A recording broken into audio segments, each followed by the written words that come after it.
Hola gente linda, ¿cómo están? ¿Bien? Yo bien, me estoy tomando un vinito. Y nada, paso por aquí porque quiero darle continuidad a la reflexión que estaba haciendo.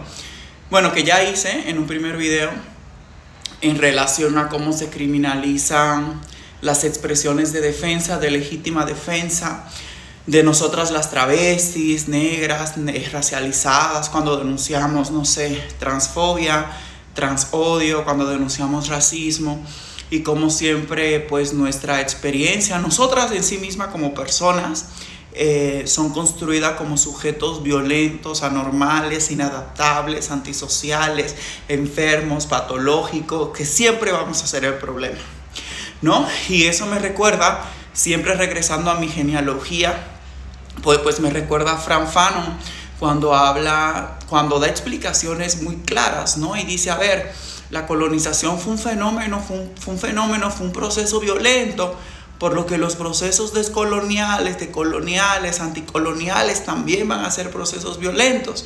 Porque ¿qué implica eso, gente? A ver, ustedes saben que el mundo no es binario. La heterosexualidad como régimen político que funda a sí mismo instituciones represivas, eso ha hablado de instituciones represivas en cuanto son tradicionales, son normativas, son heteronormativas, funcionan en cuanto solamente están conformadas por una pareja, un hombre, mujer, están inscritas en la institución cristianocéntrica de la monogamia, que tiene un tinte y tiene un fin que tiene que ver con el cuidado de la propiedad privada, y todo eso tiene que ver con la modernidad, con el capitalismo, con la blanquitud. O sea, esto es muy complejo, creo que es un tema muy amplio, ustedes saben, pero al final de cuentas, todo eso ha sido impuesto por el orden colonial, gente, ¿saben?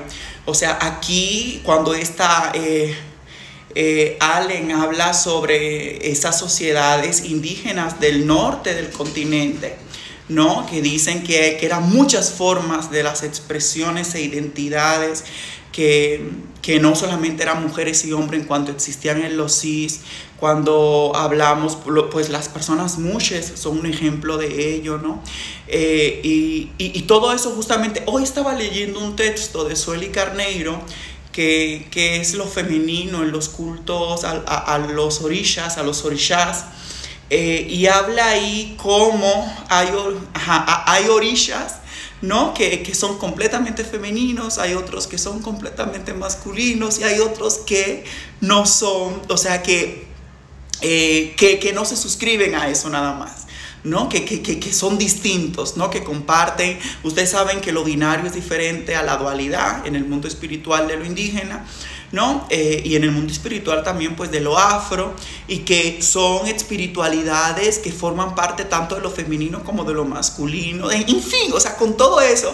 Y me acuerdo de nuevo a lo que la Iris Hernández escribe en un texto que está publicado en Feminismo Descolonial, que coordina mi profesora Yudelkis Espinosa, donde la Iris dice que la colonialidad, el colonialismo nos robó nuestra diversidad. Bueno, yo digo todo eso solamente para contextualizar un poco, gente, cómo la heterosexualidad como régimen político que impone el binomio mujer y hombre cis en cuanto funcionales a la familia tradicional clásica, que es reconocida y legitimada y producida también por un orden colonial cristianocéntrico, que es una familia productiva en cuanto a la subjetividad y a la sexualidad, que tiene el monopolio de la sexualidad, de la generidad, absolutamente todo, ¿no? Dentro de esta matriz capitalista, dentro de esta matriz que es, pues, para cuerpos y experiencias funcionales, en cuanto eres una mujer de bien, un hombre de bien, pero ese bien significa que siempre eres un sujeto no solamente heterosexual, sino también cis, ¿no? Entonces, cuando una dice todo eso forma parte, es una herencia colonial, eso fue impuesto por el proceso colonial. Eso ha sido profundamente una violencia impuesta que nos robó nuestra diversidad. Y en consecuencia, yo como calibana, como negra, como afrocaribeña, como afrodominicana, ¿no? Que me siento asfixiada y enterrada en ese régimen heterosis normativo, como cimarrona, me fugo del sistema sexogénero impuesto dentro del marco del régimen político heterosexual colonial, de esa sexualidad binaria que es producida, que son cárceles, porque solamente hay esas dos formas reconocidas por la iglesia para existir, y en consecuencia eso es un proceso anticolonial, y ese proceso no es pacífico, ese proceso es violento. Entonces ahí donde yo quiero hacer ese símil con lo que decía Frantz Fanon, cuando Frantz Fanon decía, no, a ver, si la colonización fue un proceso profundamente violento, la descolonización también es un proceso violento. ¿Y qué significa eso, gente? Que cuando una deviene como travesti, cuando una deviene como mujer trans, que yo como mujer, o sea, y que eso yo siempre lo digo, o sea, a mí no me interesa ser mujer a secas, porque mujer yo no soy, yo soy una travesti. Y cuando yo digo eso, ¿qué es lo que yo quiero decir con eso? En que yo no quiero naturalizar esas categorías que son producidas socialmente. Yo habito una categoría que tiene un apellido que es de una morra travesti, de una morra trans, ¿no? Una fugitiva del sistema sexogénero. Y a mí me gusta y me interesa reapropiarme de esa injuria, desnaturalizar esas categorías en cuanto hay dos opciones para existir en el mundo, y habitar una categoría que ha sido naturalizada y que con mi presencia y la presencia de otras travestis y mujeres trans la contaminamos cuando nos nombramos así, ¿no?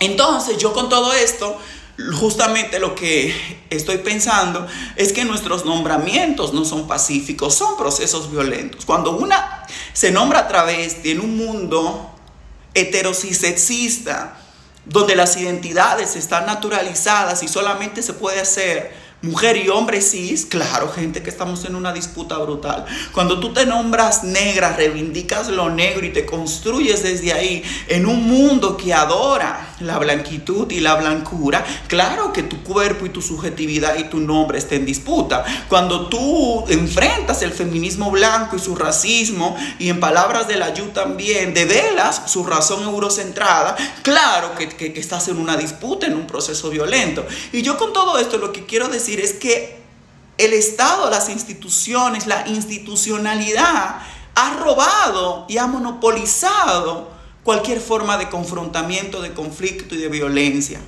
Gente, parecería que solamente los únicos que tienen el permiso para cometer genocidios, que con eso yo no estoy diciendo que uno hace lo mismo, pero te estoy hablando que cometen, o sea, el Estado en el nombre de la ley comete graves violaciones a derechos humanos, asesina, extermina, desaparece, tortura, legaliza, y nosotras vemos con naturalidad, por ejemplo, gente, ¿cuándo aceptamos como natural?